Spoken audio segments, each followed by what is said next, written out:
AI is not itself going to take jobs, right? It's that the people who know how to use AI, right, are going to have the advantage. Welcome to the Tech for Non-Techies podcast. I'm your host, tech entrepreneur, executive coach, and Chicago-based MBA, Sophia Matveeva. My aim here is to help you have a great career in the digital age.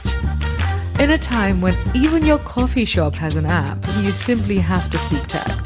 On this podcast, I share core technology concepts, help you relate them to business outcomes, and most importantly, share practical advice on what you can do to become a digital leader today. If you want to have a great career in the digital age, this podcast is for you. Hello, smart people. How are you today? I have just returned from Barcelona and it was fabulous. I taught a class on tech for non-technical founders there at a VC and founders conference. And this week, I am teaching another class that you can actually come to, and it's online and it's free. The class is called Get Tech Clients, Introduction to Tech for Lawyers. Did you know that less than 10% of today's Fortune 500 companies are considered to be tech companies? We are still very much at the beginning of the tech opportunity. And this is exciting because, number one, if you are feeling left behind, you are definitely not. We are still in the early days, so that's good news. Number two, if you've learned something about tech, you've already got a gift that will keep on giving for the rest of your career. So well done you. And number three, you do not have to be a technologist to benefit from this rising tide. So if you work in professional services and you're wondering which client niche to pick, the tech sector is a very good bet. There will be new companies being formed and bought, stock market IPOs and licensing deals to be made. And by the way, I also include tech investors in the tech industry because without angel investors and without venture capitalists, many tech companies just wouldn't be able to exist. And as the tech sector grows, innovators and their investors, they will obviously need to work with lawyers, with bankers, and with accountants and so on. And obviously, they will choose those who understand the industry. And I know this because I have ran a tech company and I have hired lawyers and so on. So if you want that person that they hire to be you, then my class on Thursday is for you. The link is in the show notes or just go to techfornontechies.co/lawyers-class. And in today's episode, you are going to learn from a lawyer who is a master at advising tech companies and venture capitalists. You're going to hear from Daniel Glazer, managing partner of Wilson Sonsini's London office. And for those of you who don't know, Wilson Sonsini are not just another big law firm. They are a law firm literally from the heart of Silicon Valley. So their approach to working with clients is different because they specialize in working with tech companies and VCs. And these types of businesses are different to traditional businesses. This is why they require a different approach. Often these businesses have very binary outcomes. So they're either huge successes or total failures. And this type of binary outcome is quite unusual when you compare it to the normal business world. And I think that's what makes it exciting. And this episode is obviously useful if you are a lawyer or if you work in professional services in general. If you're a founder or a tech investor, you absolutely have to listen to this because you will need to hire lawyers, so you need to see what good looks like. So on that note, let's learn from Daniel. Hello, Daniel Glazer. And welcome to the Tech for Non-Techies podcast. I'm so happy to have you here. Great to be here. Thanks for having me, Sophia. So, I know that you and I have known each other for ages, but my idea for this interview came up is because I was speaking to a contact of mine who's a venture capitalist in New York. And I was basically asking him, what do you think of the lawyers that you work with? Do you think that the lawyers that you've worked with as a VC, do they know enough about software? Do they know enough about venture capital? Because I've been doing some trainings for law firms. And so I just wanted to see, well, what do the clients think, right? Because that's at the end of the day kind of what matters. And he said, well, in general, they don't really know what they're talking about, apart from the people at Wilson Sonsini and Cooley. And I thought, I know them. I'm gonna call Daniel. And so why do you think Wilson Sonsini has this reputation? Because literally this guy said, well, they could teach us. So I'm not going to be so presumptuous to say that we can always teach venture capitalists about technology, or depends on the venture capitalist, right? Well, I'm not going to make that. I'm not going to make that statement. But what I will say is that Wilson, and I would say, a group of mostly Silicon Valley headquartered law firms, I think, are very focused on working on high growth sectors, specifically tech and life sciences, right? And the model for a firm like Wilson, right, is to, and those other firms as well, is to work with those companies often from early in their life cycle through late in their life cycle, the latest possible point of their life cycle, right? It is not uncommon to work with companies that are raising venture capital, scaling, exiting, to work with them, let's say at the seed or even incorporation stage, work with them on their various financings, maybe help them buy a company or two, and then eventually help them with their exit, either, let's say, a sale to a buyer or a U.S. IPO. And then perhaps if it's a U.S. IPO, continue to work with them, as a public company, right? And if you're going to work with a company through that life cycle in that way and get involved with that company and their business, because as Sophia, as you may know, it is not uncommon for lawyers in the US, for venture-backed companies, to attend their board meetings on a monthly or quarterly basis, right? And the lawyers are viewed very often as a strategic advisor, right? Not just let's say, technical legal advisor, but as a strategic advisor to the business. You can't really do that without having an understanding of the company's business model. And then of course, just the nature of its product or service offering, like the business model and the underlying technology that leads to the business model. Right? How can you help a company properly as a strategic advisor unless you understand what it's doing? And maybe also importantly, how do you be a strategic advisor to a company if you can't help them see around corners a little bit? Right? In other words, a firm like Wilson, we've been working with high growth companies since, the early mid 1960s, right? I mean, the firm first started in 1961. So that's the chip. That's when the chip, right? That's basically the beginning of Silicon Valley with the silicon chips, right? And that's when the firm was formed, right? And that's when the first venture funds were formed. And that's not a coincidence, right? Is that the approach was, there are these early stage companies building very interesting technology businesses, and they need funding. And they need strategic guidance on how to build, right? And that's where the VCs come in, and that's where a certain type of law firm comes in. And, that means that we've been doing this for 60 something years, right? And so when another company comes in and says, look, we've built now the better mousetrap, and it's our turn to go on that journey, raise money, build the company massively, right? Change the world, as they say. We've got that experience to say, look, this is how other similarly situated companies have done it in the past. And I think that what you've got in the US in particular is a relatively small group of law firms that is particularly focused on advising in that way and advising that type of company. And so I'm just thinking, as a lawyer, like you've basically just now mentioned 3 skill sets. I mean, you actually have to know something about law, I'm assuming. So you went to law school. It's a good assumption. It's a good assumption, right? Yeah. And then you also talked a lot about business. So I don't know, then you go and get an MBA, and then you got to also learn about technology. So how does that all fit basically into one lifetime? If you're learning all of this stuff, how do you have any time to do actual work?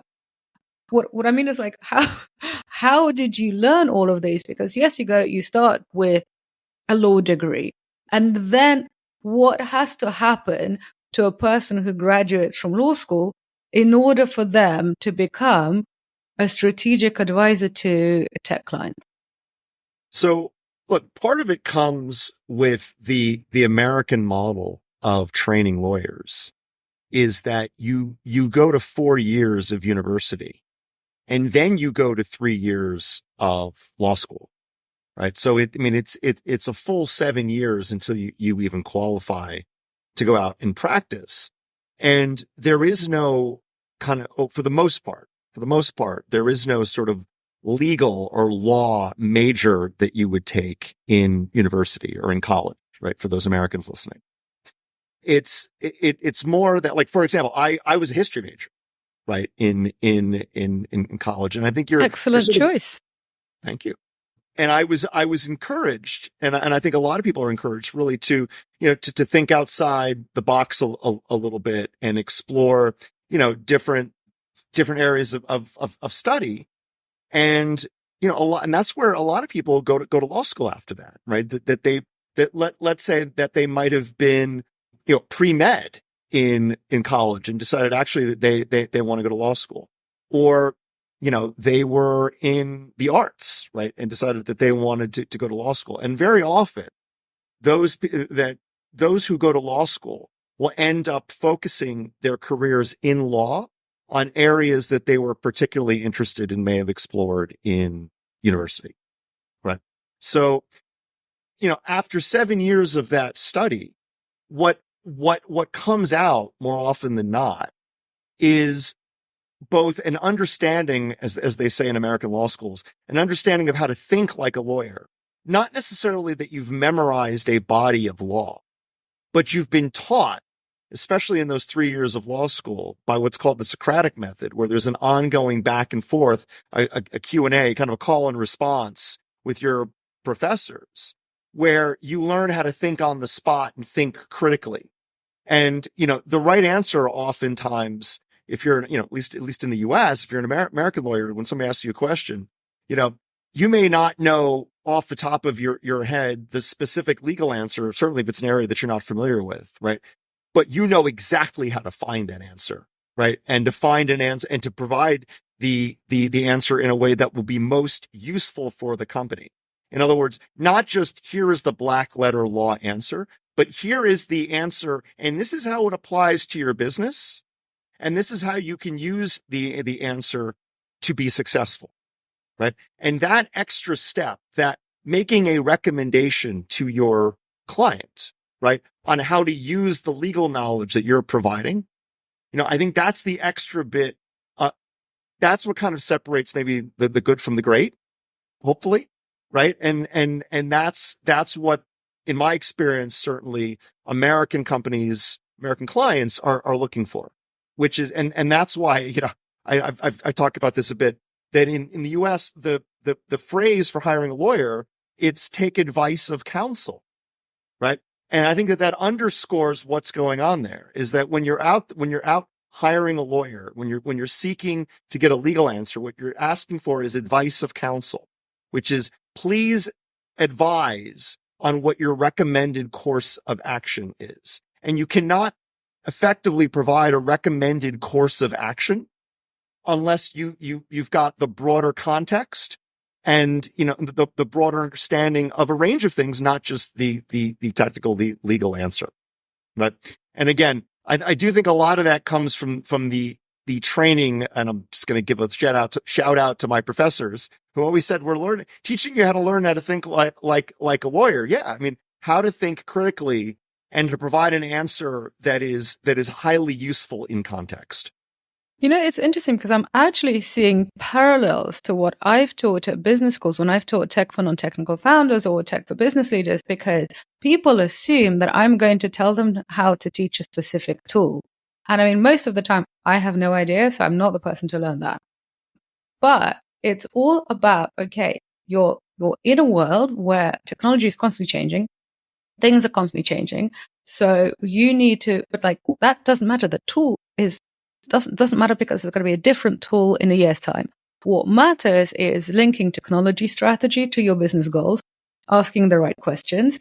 And also, as you said, knowing how to find the right answer. And sometimes that means knowing the right specialist.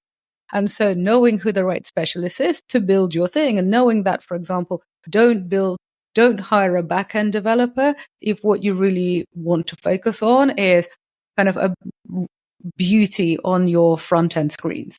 And if you understand how that works, essentially you kind of have, enough to be a leader in today's age, which is not the same as, go and learn Python, because, Python is really useful now.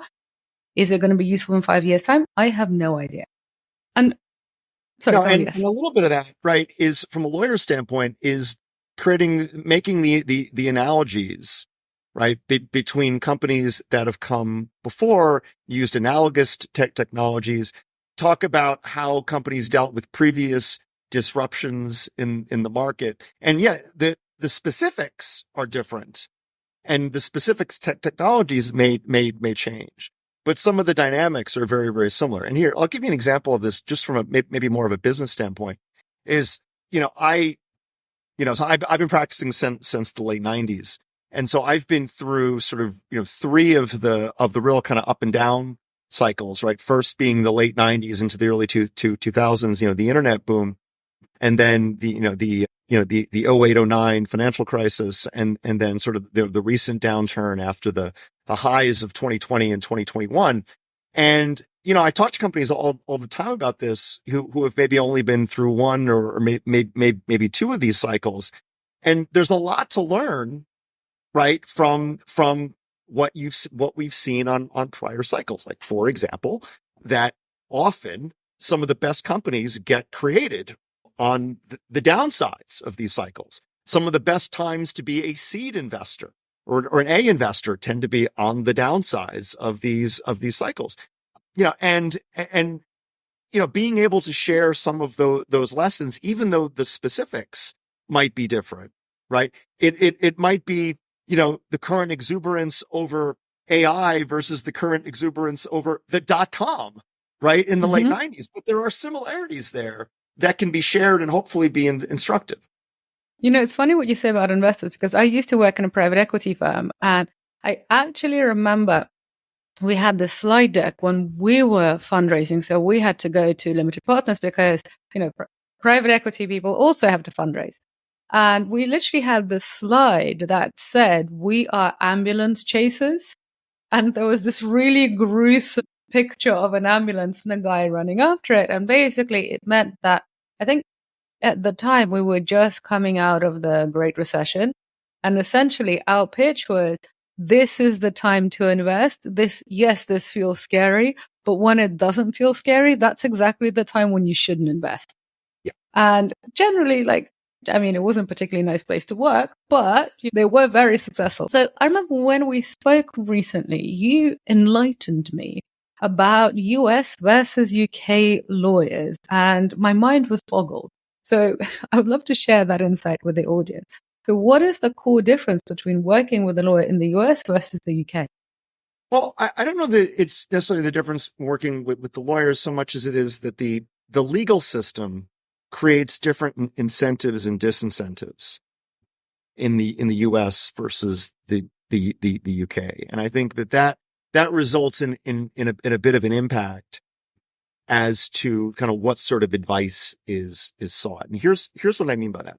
Right. In the UK, if we, Sophia, had a business dispute, we went to court, right? Whoever loses would have to pay, most or all of the other side's legal fees. Typically, it's funny. I always say in American law schools, that's taught as the English rule, because that's how they do it in England. Right. And, that creates a pretty substantial disincentive to go to court, right? Unless you are pretty much absolutely certain that you're going to win, because then you're going, as I often say, double or nothing, right?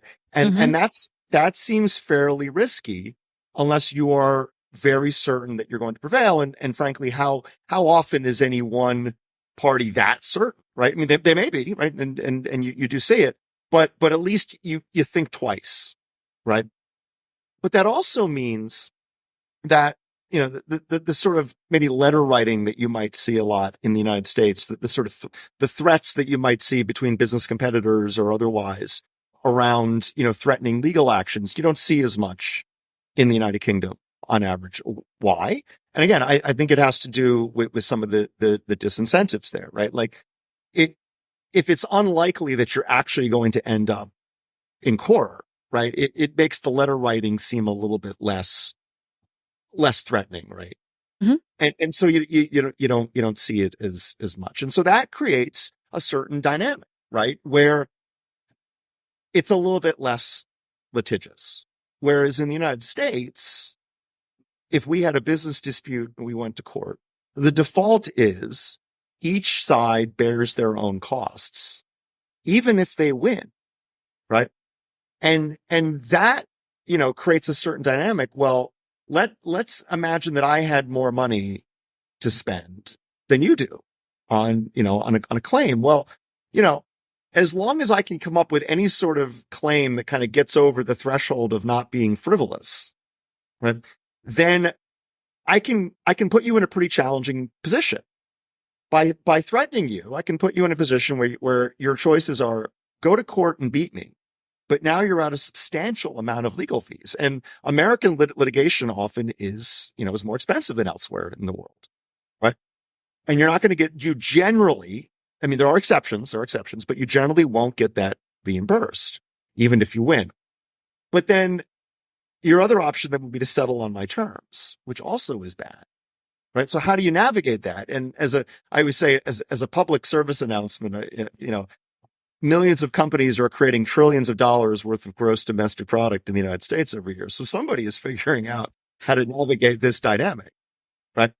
And that's where you get into the take advice of counsel, the advisory model, right? Because to keep companies out of that position, the American model when providing legal advice is at the core to answer one core question. How does the company achieve its goals? Let's say achieve their business goals while managing risk, right? Because if you just focus on business goals without being sensitized to legal considerations, then it's too easy in the U.S. to get blindsided, or I often say to get run over by the litigation train, right? To get blindsided a bit by the dynamic that I just raised for you. I mean, you're between a kind of a rock and a hard place. But if you just focused on legal risk in the United States, well, then you sort of get wrapped around the axle a little bit, but potentially, because it seems like, well, the U.S. is certainly a higher risk environment. I mean, just look at insurance companies. I often talk to UK and European companies about this, that when they go out and look for global business insurance policies, they find that there's a default exclusion for the United States, right? Because of the different environment there. So that's the key point of advice, which is how does the company achieve its business goals while managing risk, which requires somebody who's advising to have both a business hat on and a legal hat on.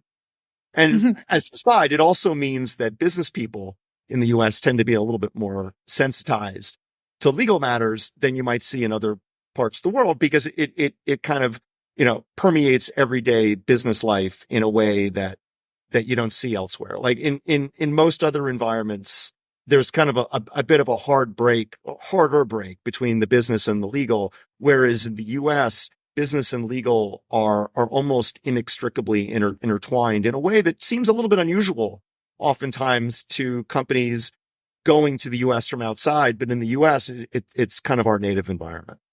So this actually makes sense, because I remember in my first company, I had US and UK investors, and my US investors would say to me, well, who's the law firm? Who's your lawyer? Who is representing you? And my UK investors, it didn't even enter your mind, because, well, why do we care who drafts the agreement? Like we discuss the term sheet, we discuss the terms, and then they put it into legal language. And like, why do we care who does that? And I remember, I used to be a huge fan of The Good Wife. And I thought, basically, this is what it's going to be like. You get this lawyer, they're like your best friend in a suit who can also sue people on your behalf. They're like your best friend with superpowers. I was really looking forward to having that. The two different systems incentivize different behavior. right? Like, I mean, I've heard this sort of the same sort of thing when you said that your investors said, well, you need someone to draft the documents. So yeah, I mean, then they need to be drafted well, but without an environment that has the incentives of the U.S. environment, it's seen as at least maybe from your investor standpoint, that it might be seen as a very limited legal task. Whereas in the U.S., it's seen as a much broader task, which is, let's talk about what the term sheet should say in the first place, right? Both in terms of, for example, what's market standard. And the lawyers, and certainly in the U.S., are often in a very good position to be able to talk about what's market standard, just because of the number of deals that we see. I mean, for example, Wilson Sonsini puts out a quarterly publicly available report on what we see as market standard term sheets, right? And that is, very common in the U.S., that for that group of law firms that are, heavily working at the venture stage and later, right? But are also working at the venture stage, that the support on the term sheet comes in a couple different ways, right? It comes from the perspective of what is market out there? How does your deal look relative to the hundreds or thousands of other deals, that we've been seeing? And then second, and this goes back to what we were talking about, starting with the VCs in the 60s and going till now, being able to see around corners a little bit. How do these terms play out on the next few rounds? And most importantly, on the exit, right? And you only have that perspective if you've gone on the journey before, so that you see how the terms that you might have at seed or Series A play out, not only on the B and the C, but how they eventually play out, on the IPO or the M&A sale. And if you have that whole perspective, then you can better, and I'll use the verb again, you can better advise the company on the term sheet at the seed and the A, if that makes sense. With this difference between, is a lawyer a strategic advisor or a drafter of documents, this is where this discussion about what are large language models doing to the legal industry and what's this disruption going to look like. I think that discussion is really pertinent, because essentially, if it's document drafting, well, that is going to be really disrupted by technology. It already is. But if it's strategic advice, well, we haven't yet figured out how to do that with technology. That is a uniquely human skill. So I wonder if, therefore, the US law firm system is kind of more safe than the UK law firm system from this tech disruption. What do you think of that assumption?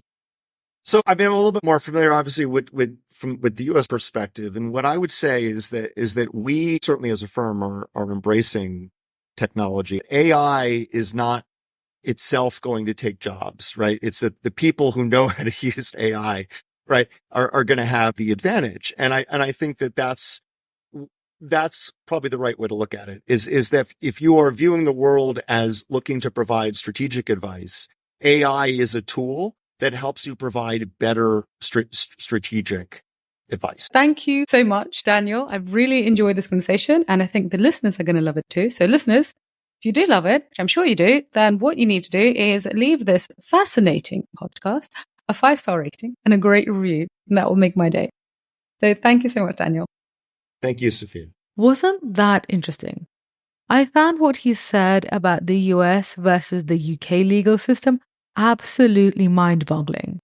And if you found this episode useful, which I'm assuming you did because you were still listening, don't forget to leave this show a rating and a review. Leaving a rating literally requires moving your thumb. Not even all of your fingers, just your thumb. Would make me so happy. So if you leave a rating and a review, it will really help me. And also, I do genuinely love hearing from you. And on that note, my delightful smart listener, have a wonderful day, and I shall be back in your delightful smart ears next week. Ciao.